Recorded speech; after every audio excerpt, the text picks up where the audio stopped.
You're listening to Spiritual Growth Tools on the radio, helping you understand the blocks you have in your life to being happy, with a wide variety of guests to help you better understand the problems you're having in your own life. Whether you're depressed, poverty-stricken, suffering ill health, or confused about how to take the next step, discover products, services, and information that will enable you to grow with grace and address issues that are preventing you from happiness, health, or abundance. Go to spiritualgrowthtools.co.uk and find out what's holding you back.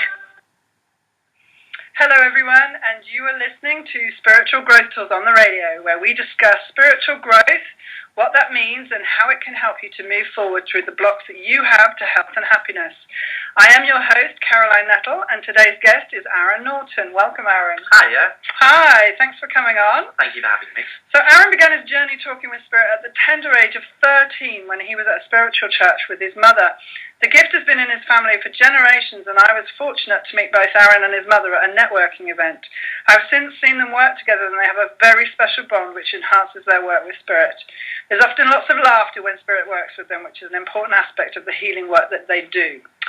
So, Aaron, I'm wondering if you could talk to my listeners a little bit about how it was that you found your spiritual gift and any obstacles you've had on your path on the way to getting to here, and, generally your life. And Definitely. Well, I started off, as you quite well researched there, at the age of 13, and I first of all discovered that my mum was a medium, and it all started to make sense a little bit, because right from a young age, I used to see spirit. I lived in Wales for a couple of months, and I was ever so young. I was about 5 years old, around about that sort of age. And this house was definitely haunted. We moved into this great big house in like the deepest, darkest bit of Wales that you could ever imagine. And there used to always be a man in the house, and he used to sit on the stairs in the middle of the night, and he would stare at me. He was quite widely built. He sat very strongly on the stairs, and all I could see was his silhouette and these great big green eyes just staring at me through the night. Scared the living daylights out of me. Little 5-year-old me is like, "Mum, there's someone in the hallway." And she's like, "Oh, it's their love. I'll tell him to go away." And I'm like, "Oh, all right." And that's kind of like all these sorts of things were happening in my past. I was hearing noises, I was feeling things, I was knowing things that I shouldn't know, and it all made sense when I discovered that my mum was medium and that her dad was the president of a spiritual church in Bristol. Okay. And I also found out that his parents created another spiritual church in Bristol, which still goes to this day, and they were spiritualist ministers, so they could marry people and all of that. But I found out it ran in the family for generations upon generations, and I was like, oh, okay, this is interesting. So I went along to a spiritualist church, Belmont Road, and I sat there and I met the then president, Mary Evans, at the time. And she came up to us and she was chattering away. And at the time there were some big issues going on with my sister, because she had some unfortunate friends, some not so nice people, and they actually microwaved her hamster. Oh no. Yeah. And so as you can imagine, big talk in the family. We're all like, oh, you never guess what. So anyway, my mum says to Mary, she says, "Oh, Mary, you never guess what happened to Sarah's hamster." And Mary said, "Oh, no, not the microwave." And I'm sat there like, how the hell does she know that? I want to know more. And the service goes on, and I see the demonstration of mediumship, and I'm just intrigued, and I just wanted to do it as much as I could. Bearing in mind, my parents were separated, and I lived with my dad, and he was a Catholic, so I had to go when and if I could, sort of thing, and I had to do it all secret and under wraps, and I did that for many years, and only now that my dad knows what I do, and he just discovered it, and he's fine with it now, but it's one of those things where I had to make sure it was quiet, and my development was very slow and very stagnant, and just didn't happen instantly for me, but then again, I was 13. Yes, and probably had a few other things on your mind. Yeah, like growing and stuff. So that's kind of how I started off, and as I wanted to know more, I got into circles and things like that, and I went to my first open circle at the age of, I think I was 14, I was only 14, I went to an open circle with Bernie Scott. That's really young. It's very young. And she split us off into groups, and we done sand readings, which is where you put your hand in the sand and you feel the person's energy and you just say what you get. I don't know what I was doing. But what they do is, they blindfold the person who's going to give the reading, and then they give the sand to the person who's going to be read, and they then shuffle their hands in there, then they give it back to you, and then you're blindfolded, and then you've just got to pick up what you can. And the first time I've ever done anything like it, and I didn't know who I was reading for, but I just said whatever came into my head, like Bernie Scott said, and horses and all these things. And at the end, the person admits who it is, and they tell you if you were right or wrong, and I got a lot of it right, and I was like, oh, that's very odd. And I was hungry. I was hungry for knowledge, and I just dived into it. And I just wanted to know as much as I could and figure out how it worked and why, and things just started making sense, finally. Wow, that's really funny because I said on one of my previous shows, at the age of 4, I stood behind a lady in church and I said, your husband's going to die. And she had her back to me, and I think she heard me, but my mother was so furious. You don't say things like that to people in church. Bang! And I didn't, and of course he died. And I learned very quickly at that age that you don't speak it. So I didn't pick it up till my early 30s, but I really share oh my God, this is so interesting, so much fun. I love it. And I was saying the other day, I do talks about my toxin product and stuff, and my knees are knocking, I'm sweating. I'm not comfortable, but get me on a stage talking to spirit, and it's just really easy, and I love it. So obviously it's, something I want to pursue. So I just want to say to everybody, we will be taking calls in the second half of the show, and the number to call in if you're interested in asking us a question is 001 if you're outside the US, 347 327 9223, or you can also call in via Skype if you just hit the Skype button, which you'll be able to see on the page. So we'll be taking calls probably in about 20 minutes' time. Okay, so back to you. So you're a sweet-old age of 14, and you're, discovering all of this. So take us forward a little bit. When did you absolutely know that this is something that you could do? Did you know instantly, and how did you develop it from there? Well, it was something I knew instantly. I kind of didn't really believe that, I was always taught that everybody has the ability as long as you know how to do it. Yeah. So I never believed for 1 second that I couldn't do it, but I knew that I was too young to get too involved. So any kind of work that was too intense or that spirit felt, they would hold me back. They'd let me observe, but they wouldn't let me get involved. So, for example, eventually I moved on to a collective circle at the age of 50. Which was a rescue circle, and I wasn't allowed to go into trance until I was the age of 16, I think, or was it 18? I can't remember, one of them. No, I think it was 16, but whenever I was allowed to feel things, so I felt things coming close and touching me and things, and I could witness everybody else going into trance and witness how they do it and how to talk to the person in trance. In fact, I spoke to many spirits in trance as well. But I never was allowed to go that step further until I was old enough, according to spirit, and then they gradually put me in there. But because I was observing it for so long, when it came to doing trance work, I just went like that. It was so easy. Well, great. And that, for me, you've obviously got a superb talent. But for someone who doesn't know what you're talking about, what's the difference between receiving messages from spirit and trance work? Well, receiving messages from spirit is when I actually stick out my antenna. So it's a bit like a radio when you're searching.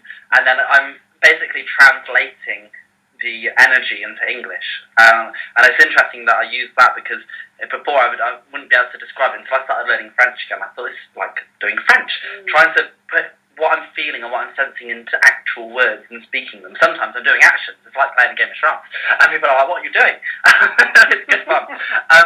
But when it comes to channeling, like going into trance, that's when actually you go into like a meditative state, and a spirit then actually uses your body. So they use your voice, they use your body to move about, and you've got your eyes closed the whole time.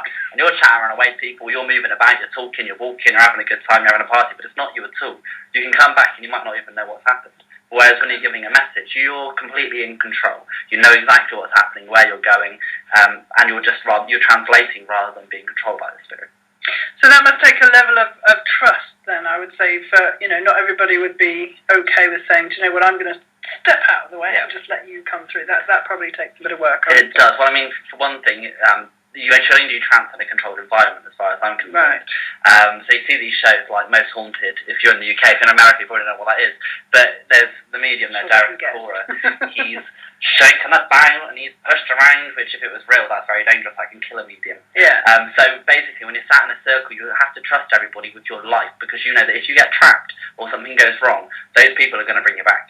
And you have to trust them to do that. And if you don't trust them to do that, well, you're a fool for going into trance. Because if something goes wrong, you're stuck. What you're saying is it's not for everybody, but see, it's fascinating to me. And I think in January I'm having my first circle I'm really excited about that. I'll tell you all about that once it's happened. But yeah, I just think I know a lot of the questions I get asked from people when I'm doing my angel readings is, like, how can I trust more, and how can I know it's the angels and not my ego, and all those questions. So I think, yes, it's very important that you're in a group of people that you like you say, you trust. Definitely. And we must remember that, TV is supposed to be dramatic, and, that's all I'm going to say. Yeah. So sometimes don't trust everything you see on the TV. Okay, so let's go back to, one of the things we were talking about just before the show started was I was saying I've never met a psychic or a medium that hasn't had what I would call a really difficult path. I myself had a really dreadful childhood. How do you think the childhood that you went through has helped you in your mediumship work? Well, I feel like, for one thing, I get it all the time. I had a lady I gave a reading to not so long ago, and she asked how old I was. And she was told that I was 21, and she thought, oh, that's a bit young. But her guy, she really felt like she needed to still have that reading. So she just went and did it. And at the end of the reading, she said to me, you know what, I thought you were going to be rubbish. And I was like, do you? She went, yeah. She said, I thought you were going to be really bad because I thought, you're really young. What do you know? She said, actually, you've really impressed me. Because what these things are, what we go through are life lessons that helps us connect with people.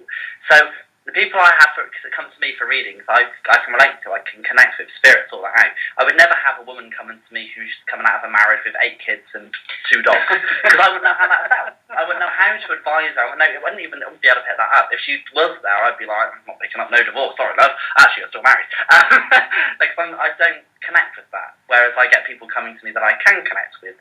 So that's the reason why we go through these life lessons, so we can truly say to that person, I know how you feel. And when you give them advice, you're not just saying, oh yeah, easy, come on, pull yourself together. You're saying, I know how it works, this is what I've done, it's worked, so why don't you try it? So it's a different sort of way of doing it. I mean, because I'm so young, I went through hell, complete and utter hell for a couple of years. And I kept getting messages, I've got messages since I was a very young age saying, oh, you're going to be doing this work, you're going to be doing this, that and the other. And I thought, oh great, I want to do that. But then I started getting messages as I got older saying, slow down, live your life first, seriously, live your life. Yeah. Aaron, just sit down. And I ignored them. I thought, no, I'm progressing, I'm just going to go with it. And I should have listened, because the life lessons that came at me in a short space of 2 years, it almost threw me off the edge. I was to the point that I wanted to commit suicide.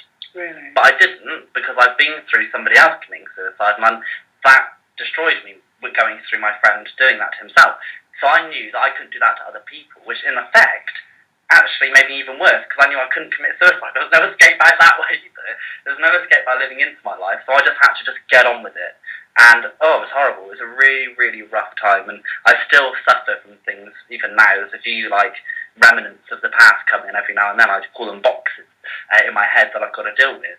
But these things are all benefiting me. They help me grow, so that when somebody comes to me with depression, I know how that feels.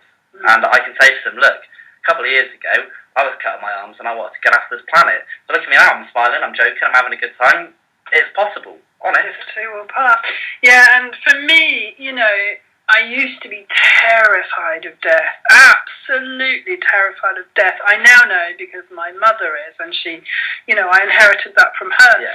But now, working with spirit all the time and speaking to, people that have passed over that are extremely happy because they're no longer in pain, and, and even when, people choose to take their own life, I still think, well, they'll get to the other side like the rest of us. They'll have to review their life. Yeah. They'll choose to either come back here and learn the lesson again in a different family or the different circumstances, or they'll go to wherever it is they choose to go to, another planet or, whatever. So that took a long time for me, though, because one of the things that I learned when I was doing all my recovery work was, little children see God the same way they see their parents. So if your parents are cruel and nasty, then God is cruel and nasty. Well, my God was really, really cruel and really, really nasty, so you'll understand how my childhood was. Yeah. And I went through a lot of my life just, I hate God, I hate the church, I can't, I was a real anti-establishment kind of chick, real rebellious. Which makes me laugh now, because I'm just always saying, and I work really close with Jesus and Mary, and I've discovered my own God through going through, everything that I've gone through. I've come to a place and I'm really happy with the relationship that I have now. And I don't believe in religion. And I'm not saying to anyone else you can't be religious. I'm just saying for me it just doesn't fit. Yeah. And I'm very, but I love working with, Jesus and the Christ energy and Mary. So yeah, I really do understand what you were saying there. And I think one of the things that my question was about was, I think sometimes these lessons are life lessons. Yeah. So what that means is it might take a lifetime or some lifetimes to learn them. And I know for me, my family rejected me enormously so that I could, now I can learn to stand on my own 2 feet and love myself. And that's my life lesson this lifetime. And I'm definitely not coming back. No, this lifetime was too hard. But here I am, laughing and joking. That's it. As long as I can just look back and say, okay, well, all that happened so that I could do what I do now. I feel like I'm doing all the talking. Why shall I? Okay, so where do you how would you describe spiritual growth, since this is called Spiritual Growth Tools on the radio? Well, I would say it's not a task, it's not a to-do list, it's not anything like that. Spiritual growth is another word for life, really, because as you go through life, you're growing yourself spiritually. You're coming across these lessons, you're coming across these things, and it's learning about how to deal with them and how to react with them. Yeah. And I always say that your reaction is your responsibility. So if somebody comes down the street, or if they're driving down the road and they're shouting abuse at you, and you get really upset, well, that's your fault for getting upset. You have a choice. You can either say, I'm going to laugh with them and go, that was hilarious, what are they joking about? Or you can fall to pot and you can have a mental breakdown in the middle of the street and get carted off by men in white coats. You have a choice of how you're going to react. And can I introduce a word here? Yes. Okay, so I was taught by 2 fantastic king and queen of victims. So I learned to be a victim, and one of the things I've had to do in my life is unlearn to be a victim and stand in my power. And I'm very grateful for that lesson, because now I know how to say no, thank you, and that's not okay, and all of those things. But whilst I was in that place and drinking far too much and doing all the wrong things that I did, I didn't know I had a choice. I genuinely didn't know I had a choice. And, there were some circumstances in my life where people were like, why didn't you call the police? Why didn't you go and get help? And I was like, oh, that's a good idea. You know what I mean? It just wasn't in my psyche. So one of the things I've had to learn is is this what I deserve? yeah. And that has been so tough for me because, my parents did not teach me boundaries or anything like that. So, it's been tough. So I really empathise with people that literally are in a situation and they're like, they don't know that they can get out of it, or, people go, oh, I could never leave. It's like, why not? There's 7 billion people out there who maybe want to be friends with you, or, go out with you, or, whatever. We paint ourselves, don't we, into this tiny, tiny little place, and depression and victimhood are, I think, the 2 things in life that if you can start to just peel the corner away, life gets enormously better. Definitely. So, I wanted to say that, because I hear a lot of people say, all you have to do is think positive. Well, that's okay if you're in a place that you've been taught that positive is okay, but if you genuinely have never had a happy thought in your life, or, or think that the world's out to get you, or you blame everyone, that's another good word, blame everybody else but me, so I'm taking no responsibility. But if you're in that place, that's when I think the work needs to start. And sometimes you have to teach people that they deserve to work on themselves, or that they've got the choice to, Again, I think there's so much coming to light at the moment with all the energy changing and, and all of that. And I just think anyone who's working on themselves and really, trying to improve themselves, that's exactly what spiritual growth is to me. I need to learn to love myself, whatever I look, however I am, regardless of what I've done. And that's why I love working with the angels, because they literally, you could be really rude to them all day and all night and they'll still love you unconditionally, because they know that everybody's just trying and they're doing the best with what they've got and everything. So that is spiritual growth. Spiritual growth isn't going to Sunday school, it's not reading a Bible, it's not saying how married. Spiritual growth is working on your own personal development and building your own spirituality and your own connection with yourself, with God, with the universe, with cosmos, whatever it is you believe in, building your own connection with the world. Yes, because when I started my website, spiritualgrowthtools.co.uk, in my naivety, and it makes me laugh now, but this is really true, I thought, tools, that'll get the men. I thought, spiritual growth, it has to be about spiritual growth. I know. And then I typed in spiritual growth, and then the top 10 things were like, tools to help you with your growth, tools to help you. I thought, oh, spiritual growth tools, I like that. But anyway, it didn't quite pan out as I expected, but I'm in love with the name. So but my whole point of doing this radio show is to bring on guests who have struggled and overcome lots of different obstacles and different life challenges, and just to show the listeners that it is possible to definitely change and get better, and that's I think my mission. Well, that's my important thing. I mean, I went and visited people for a weekend. I stayed with them, and it's a family that's going through a real rough time at the moment because the dad of the family was cheating on the other half, and it's broken them apart. It's completely shattered them. But my purpose when I went there, A, to have a good time, but B, was to kind of give these lessons of actually working positively, keep pushing forwards for it, and going through it, and remembering that there is light at the end of the tunnel. And I said to them, we all sat in the kitchen, and I said, a couple of years ago, I said to you, I was like miserable as sin. I didn't want to even get out of bed. I hated everything. I hated life. But then I really started pushing myself through. I started little things. Small, though. I didn't start waking up going, I am amazing. Life is great. Because I wouldn't have believed it. I would have been like, exactly. I would have been saying it. They would just be words. But I did little things. Small little things, and it got bigger and bigger and bigger and bigger. So eventually you just see me, and you've seen the pictures, probably even the listeners have seen my picture on the rotating image of me smiling away and having a good time, and I'm just loving life.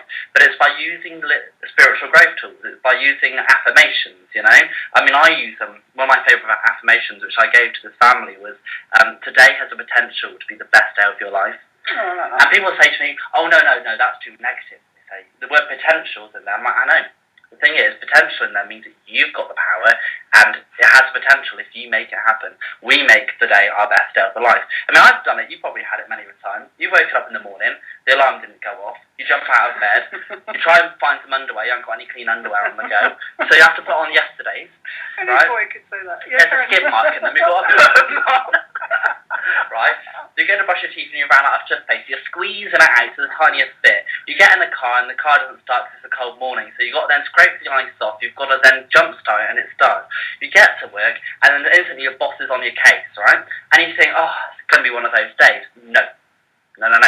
What you think isn't, I've got all the crap out of the way already this morning. So today's going to be a great day from here on in. Yeah. And that's the way you do it. If you tell yourself you're going to have a rubbish day, that's what you're going to get. Exactly. But if you tell yourself you've got rid of it or you're going to have a good day, it's just going to get better. And I had a horrible job. I worked in customer services. Oh, I did that. I used to go home in tears. I hated it. Well, my life was threatened many of the time. I just said I would wait for them later. But I really didn't like it. But and I'd go in the morning, I'd have one of those days. And I said, no, I'm good. I've had it. All the negativity is gone. I'm going to have a good day. And people said, oh, it doesn't work like that. Of course it does. And by the end of the day, I was bouncing around, I was smiling, and I said, God, Aaron, it does work. I'm going to have to start doing that because it's clearly working. And it does. It's just remembering that actually you have power. I think it is that, and about choosing in every moment. Every decision you make is an important one. If I choose to continue being miserable, that's a choice. But I remember when I was in that place. I mean, I was an alcoholic. I used to smoke. Oh my goodness, I don't know how I got through the day. I hated myself so much. I can't even bear to think about that poor girl that really didn't know how to live and needed alcohol to get through the day. But having said that, I look back and I think, gosh, some really amazing things happened to me. And I love to travel, and I went to see wildlife, and I've just done some incredible things. Even whilst I was in that place of I hate myself, don't look at me, I can't bear you to reject me, blah blah blah. And I think to myself, even in that, they say, don't they, that you attract what you are. Yeah. Well, somehow, some part of me was attracting these incredible life, experiences. And I think now, okay, so now when I'm more in control, but I do remember the time when people said, all you need to do is think positively, Caroline, and your life will turn around. And I even wrote an essay. I write articles and I put them on e-zine articles.com and hub pages, and I just wrote this thing, does positive thinking make us more depressed? And I went, because I was really angry, because I didn't believe that it would work for me, and that's one of the themes that runs through my life, it'll work for everybody but me. And now I look and I think, you know what, I have attracted into my life so much love and so many wonderful people in the last year and a half when I've done the most amount of work on myself, and as I'm letting go, I'm really allowing more in. So it's you know, I am a testament that you can, you know, recover from horrendous childhood things and stuff like that. But there was a time when I literally didn't think I was worth it. Yeah. And that's a really hard place to be in, because you get all these people suggesting things and you're just like, yeah, but it won't work for me. Yeah, but it won't work for me. And I just started working with one of the guests who, I can't remember if she was last week or the week before, Michelle Carter, and she's phenomenal, and she does a lot of energy releasing of, you know, negative belief systems, and my Lord, have I got a lot of those. As I said, you know, my parents were king and queen victim. But anyway, okay, back to you. So what do you think your mission is? Well, I decided for myself. People go, I'm looking for my life purpose, right? Well, cool. You keep looking. Open that Bible, see if it's on page 4. Literally, you decide your own life purpose. You just decide it for yourself. And this is something that I thought was so obvious.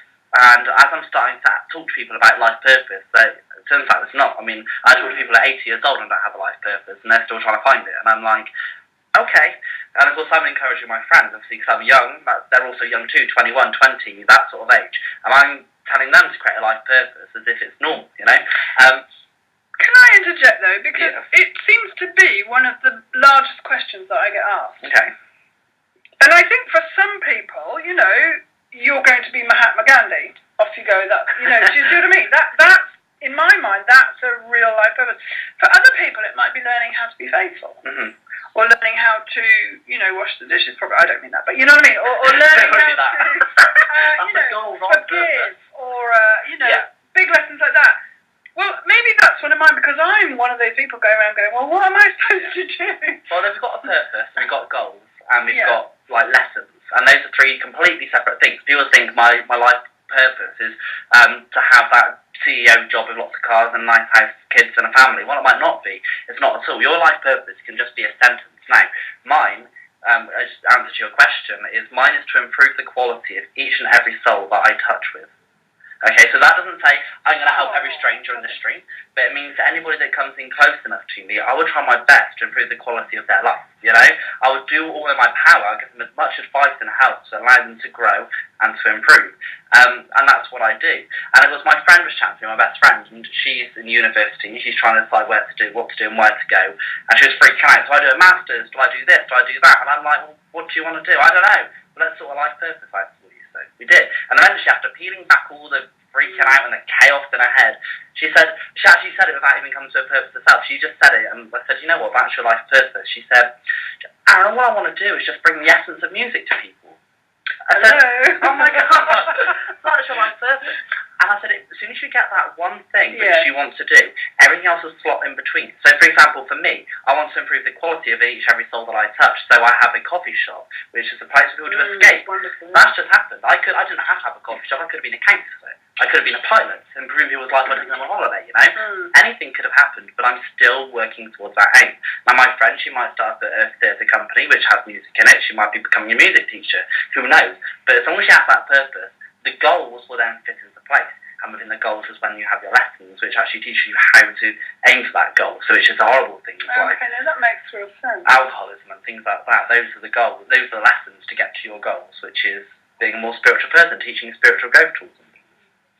Yeah, and for me, it's really interesting because I've always, ever since I can remember, and I've got no memory, 0 to 10, but I just know that I remember that I just want to make the world a better place. Yeah, there we are. So clear. But I'm such an indigo child, if you know what those are. Yeah. I'm so angry that we're, you know, ruining the planet, and I get rid of it. And I just think it's hysterical that I'm an angel therapist, because, you know, most angel therapists that you meet, bless them, they're adorable, but they're really soft and fluffy, and I ain't soft and fluffy. I'm definitely not that. But, as well, with all the lessons that I've learned, I think the angels chose me because I can touch all those people that are in real pain, because I know what pain is. So, but I definitely have this, right, let's heal the problem. So that's your purpose. Yeah. And the goals, which are things like creating a blog talk radio show, your goals are doing toxin healing, all your goals are angel readings, exactly, those sorts of things. Your lessons are the things that you've been through already. So the alcoholism, the sort of learning how to deal with that, the healing, the parents, and all of that are your lessons. So but all of it works together to create your goal, your purpose, which is to make the world a better place. Oh yeah, because I'm so grateful to my parents. They've made me really strong, really independent, really resilient, and I really know that I can have an opinion now. I had to find that out for myself. But if I'm going to change the world, I need to know that. You know what I mean? So yeah, definitely got the right parents. Okay, well, it's coming up to past. So what I'm going to do is, shall we try one of these buttons? Do subscribe so we can let you know when there's another episode available. Isn't that just adorable? Thank you, Neil Long, for my jingles. Okay, well, we have a couple of people who are holding, and please do call in if you've got any questions. So is it okay with you if we, bring Spirit in? I feel like the room's absolutely chock-a-block right now. And get a caller on and get them to ask a question. So the area code is 814 and the number is 6181. Hello? Hello. Hi, who am I speaking to? Hi, this is Amy. Hi, Amy. Thank you for calling Spiritual Growth Tools on the radio. How may we help you? Hi, my question is, do either of you see a job change for me coming next year? I immediately got yes then. And me. Okay, so I saw a bridge. I see a bridge for you, and it's quite wide and really, really safe, but it's over a really deep drop, and it's water, so there's something emotional you need to cross before the job comes in. So I'm thinking, for me, there's I feel like it might be anger to resolve, or there's some relationship or something around you at the moment that needs to have a little bit of resolution before the job can come in. Do you? Definitely. Well, I mean, instantly, as soon as you asked the question, Amy, I saw a huge yes, I saw a huge thumbs up, but you're not going to like this bit, but I saw March as well, which is a little bit far away, I understand, but I still, I think Caroline's right here. I feel there's a few things which you need to kind of look for first, because your question to us is, can you see there being a job change in the next year? But there's underlying questions, which is, how can I get a job to improve myself? But I thought what needs to happen for you, I thought what you're saying there's the emotion. I saw that too. I thought that to do with the kind of, a bit like what we were talking about earlier. I feel this is about fear of like money and things, and the fear of needing. Because when it comes to law of attraction, if you, law of attraction is what you think, what you send out to the universe, what you're thinking about all the time is what you attract. However, if you try to go, I need money, I need that job, I need to get there, I need to do that, need is a fear-based thing. So you're breaking the law. You're breaking the law. So it won't work. So you need to desire it. I desire that to happen because it will make me feel so good. I desire that because it will really help my finances. I desire that because I'm going to be on top of the world when I get it. So these are sort of emotional things I feel you need to kind of just focus on and kind of relate to and just accept. But I do feel March time is a real sort of, and you know what, actually I'm being told now, sorry, by one of my helpers, that March time isn't just a change of job, it's going to be a change of a lot of things. I'm seeing a domino, it's going to be a domino set. So I'm seeing it's going to be one of those things where one thing happens and a load of things will follow after. And I feel it's just going to be more so your emotion and your state of being, because you're going to, when I said on top of the world, you're going on top of the world. I think Caroline's pulling some cards for you, actually. Well, yeah, it's just really interesting. As soon as you said the word March, I had you, Amy, literally marching across the bridge. And in order to do that, you will have had to resolve whatever it is you need to resolve first. But I also saw you with some Roman soldiers. Don't ask me why this came to me like this. But in, what do you call that when they're in... formation? In formation, yeah. And they were, when you watch, I don't know if you have Asterix over on the stove, but, an Asterix film or something, and they're marching together. And I just really felt like, to me, that feels like there'll be people around you helping you across the bridge. Not that you need help, but new people coming in that will encourage you and push you in the right direction. But I pulled a card for you. This is from the messages from your angels because I just wasn't clear about something because I was asking if you should go into teaching. And the card is you are a spiritual teacher.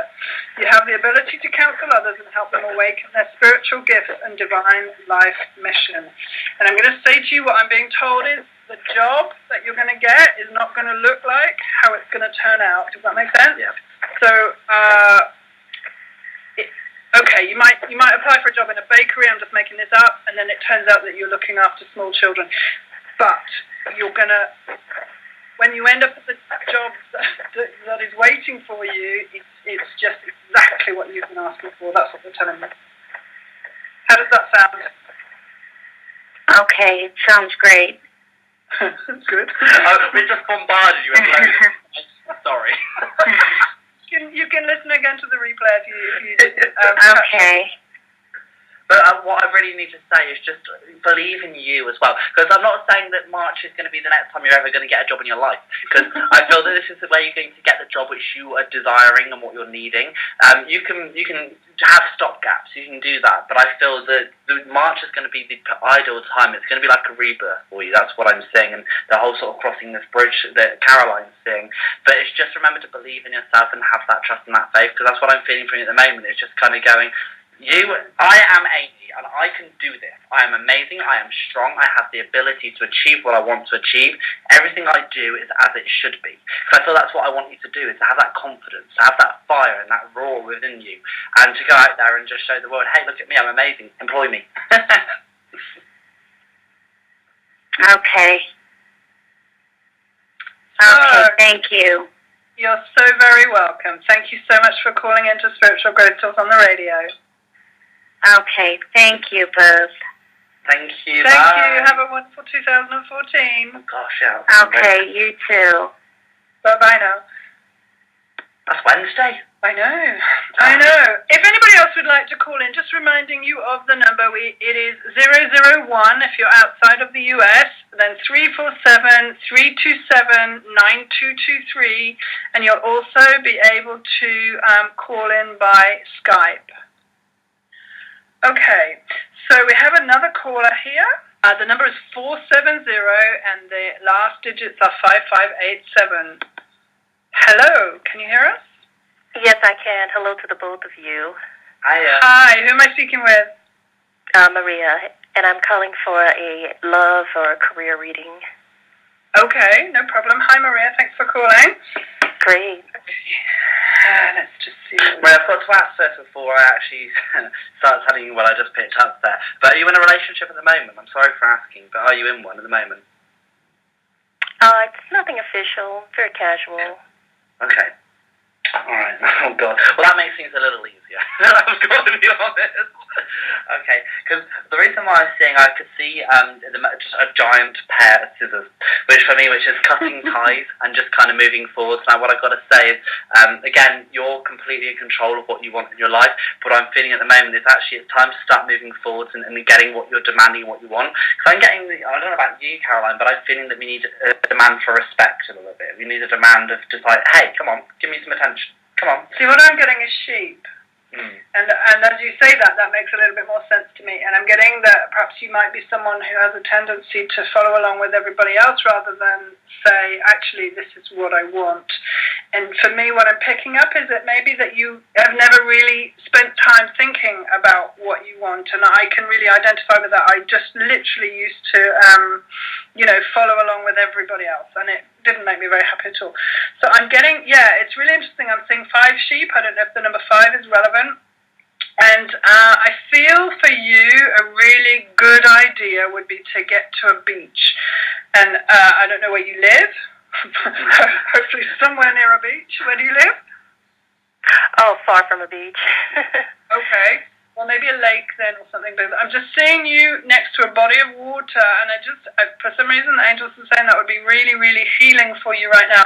And this is a really important time for you, they're telling me, because I get really strongly that you're just about to step into some decision-making that will really affect the next 5 or 10 years. Let me just ask them what they mean. So I'm seeing that you have been I'm just going to say what they're telling me. So picking between two choices for the longest time. I don't know if I'm talking about men or jobs, or so really undecided or unable to make a decision. And they're saying, I almost feel like walk through both of them and you're going to find something much, much better waiting for you. But whoever is waiting for you, because I really do feel like there is somebody, is waiting for you to make decisions. So this is almost a precursor. I feel like I'm saying to you, if you really want this, this healthy relationship or whatever it is that's waiting for you, it's really time, especially around the new year. This is such a good time to let go and make decisions and make plans and stuff. But I feel for you it's really important to spend some really good quality time with yourself and make some decisions about what you actually want, taking everybody else out of the equation. So not trying to please anybody else, just what do I want? And it may take a while for that to come through, because I'm getting you've never really listened to yourself before. But the angels are saying a body of water, and I just feel like, I know it's the middle of December for me, probably winter for you too, but I just feel like I can see a flask and a basket with sandwiches in, like some time in nature without any phones or iPhone, anything, and just communing with yourself. And one of the angels that wants to help you is Archangel Michael's coming in and saying, you need some courage to literally look at what you want out of life. Because as soon as, exactly what Aaron was saying to me earlier, as soon as you've made that decision, my Lord, everything just gets out of the way. And it will become a lot easier for you. I think the first half of this year for you is going to be a really, really important time for you. Okay. All right. Earlier you said that you think I might be making a decision that could do something for the next 10 years? 5 to 10 years, I think I said, yeah. You said I might be making a decision that would be good for the next 10, bad for the next 10 years? Like, what did you say? No, I said it would affect it. So, for example, if I come from a place where I really know what I want, I'll be able to make really good decisions for myself. And the thing with angel readings and psychic readings is you can take it, take what you want and leave the rest. But I would strongly recommend that you commune with yourself. That's the phrase that I'm getting. And find out who you are and what you want. Now, that could be a life lesson, so it could take a lot longer than an afternoon by a lake. But they really want to help you, because they're saying it's a really important time for you. I do feel that you're moving into a new phase of your life. If you can do this, there will be some really... I think if you don't do this, it will still come, but it won't be quite as meaningful. Does that make sense? Yes, it does. Yes, it does. Yeah, so if you do this, then you're doing yourself a huge favor, and if you don't do this, it'll improve, but not in the way that it could do. I'm not making any... What Caroline and I have done, actually, is we've created vision boards. And we've got pictures of everything that we want in our lives. Now, we have to sit down. It's not easy to create a vision board. You think, just cut a few pictures out, go on Google. Now, actually, it's difficult. What do I want from my life? And what I've done, I've created, mine's the whole wall in my bedroom. But it's covered in pictures of things that I want. So it's the first thing that I see every day. This is what I want. On there is money. On there's a happy relationship. On there is a good job. On there is self-employment. On there's the coffee shop. Got the last two. On there is theatre work. On there's a radio show. Well, I'm on one now. On there is all these sorts of things that I want in my life. I've got travel on there. I've got talking French. Je parle en français. So I can do that. And I've got all these things that I'm manifesting, and this is what I want. And from that point, when I created that, I knew my direction, and things started falling into place, a bit like what you were saying. What is it that I want? And when I'd done that, things started falling away. So people that I was dating, a bit like casual stuff, it was kind of a little bit sexual, a little bit sort of just fun, I was taking it too seriously, all fell apart, which is what it needed to be. My work fell apart, it just went, I hated it, disappeared. But instead I got my coffee shop that I wanted. I got a relationship that I really, really wanted and is going extremely well. I got the people in my life that I needed. I got a house that I really feel comfortable and relaxed and safe inside, and it all just fell into place. As soon as I said, this is what I want, and told the universe that's what I want, it started happening. So in answer to your sort of career and love, they kind of come together. Yes. It's see exactly what it is that you want. What is it you want from a relationship? Do you want a man with a beard who's chasing pigeons in the street? Or a lady. Or do you want a lady with no beard or even a moustache? Whatever. So manifest these things. So this is exactly what I want. I want them to have this job. I want them to be single. I want this. I want that. I want this. And you be very right. specific. You know, I get that, and I have my vision board, and I do my affirmations each day. So I don't know. I'm so clear about what I want for my life. I guess I'm just eager to know when it's going to happen, or even with career. Did you see anything with career? Well, what I also feel as well, I do feel career is I feel it all kind of at the moment is going hand in hand. I'm seeing like links in a chain. But what I am feeling with this is the whole sort of when's it going to happen. I want to just also say when you are manifesting, don't forget to say you thank you for it happening. Don't pretend. Know that it's happened, because if you say this relationship's going to come for me, this job's going to come for me, you're manifesting it into the future. So every day is still in the future. But if you manifest it tonight, say, thank you for bringing me this job, thank you for bringing me this life partner, they'll come to you at the right time, sort of thing. They'll start coming to you, rather than actually making it happen in 10 years' time, whenever you kind of manifesting it. But across the bottom of my board is patience, because I don't have any. And I have to say that the message I'm getting from the angels is it's in God's time. So it will come at the very best time for you. And I'm asking the angels now to send you messages and signs that you're on the right path. But yeah, sometimes the angels leave it written blank so that they can get us to prove that we're willing. And I very often say to people, if you take one step towards them, they'll take one. They won't give you all of it in one go, right? You have to just prove that you're ready and step forward, and then they step forward, and then it is coming, but they're asking you to have patience. And sometimes, like right now, they're saying to me, there's stuff going on that you can't see, and they're not in any way giving me a clear time, which I know might be a bit disappointing, but they're just saying, have patience, it's coming. Right. You're absolutely right. Thank you both so much. Thank you. So very welcome, really. Have a wonderful new year.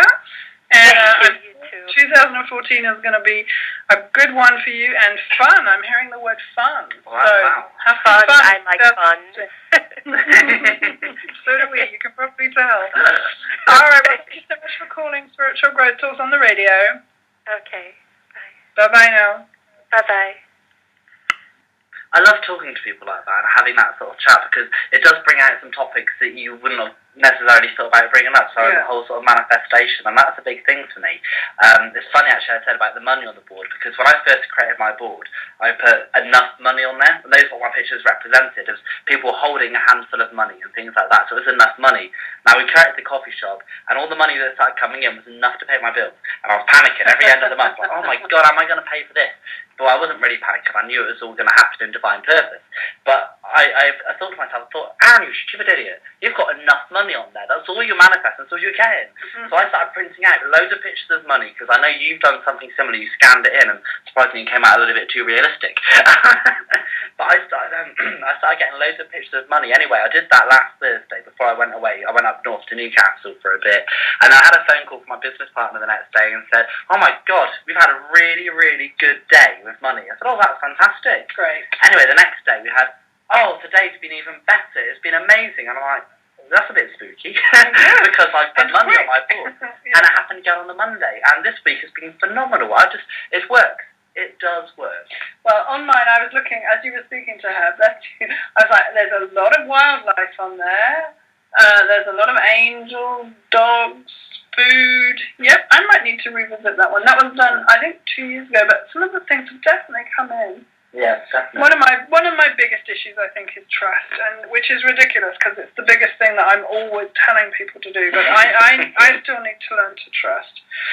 Okay, well, you can find me on Facebook. I have a group on there called Spiritual Growth Tools, surprisingly, so please do come and find us on there. I usually post when the shows are going on. Aaron, what would you say to people that want to work with you? As in they want to have a chat with me and things like that? Wow, they can find me online. The best thing to do, really, because as I was discussing earlier, me and my emails never seem to make friends. Again, a bit like you, Caroline, I've got Facebook. You can find me on there, Aaron Naughton. But if you look at my website, which is aaronnaughton.net, I think you've probably got it in the main page. Aaron is spelled with double A, isn't it? Yeah, AARONNAUGHTON.net. But the spelling is on the main page, so you better find it. And there's a link to my Facebook. Have a chat. I like making friends. I mean, I've got loads of people on there that I chat to daily, and what I say to people is, if you need some advice, whether it's, can you try and make this into a positive thought for me, can you try this, I'll happily answer your questions and what have you. But if you want to get to know me, I'm on YouTube, I'm on Facebook, I've got my website, but please do. I'm a fairly easygoing person. And you do, I saw from your website, you do email readings, phone readings, Skype readings. You're brave. and I do readings all across the world. I mean, I actually been doing readings for somebody over in Canada a couple of times, email readings and phone readings. And if you are in America or Canada or anywhere in the world, I phone you, so that way then you don't have to pay the bills. I pay for them. And actually, I get quite cheap phone calls, so that's fine. So I can call you, and you also get a recording too. Excuse me. But I had one of my clients from Canada. He had so many readings that he actually was working in London. And when he did go fly to London, he's like, I'm going to get a train to Bristol to come and have a face-to-face with you. It's wonderful. It was out 2 weeks ago or so, and he gave me a gift and everything. It was everything. Like, a gift from Canada.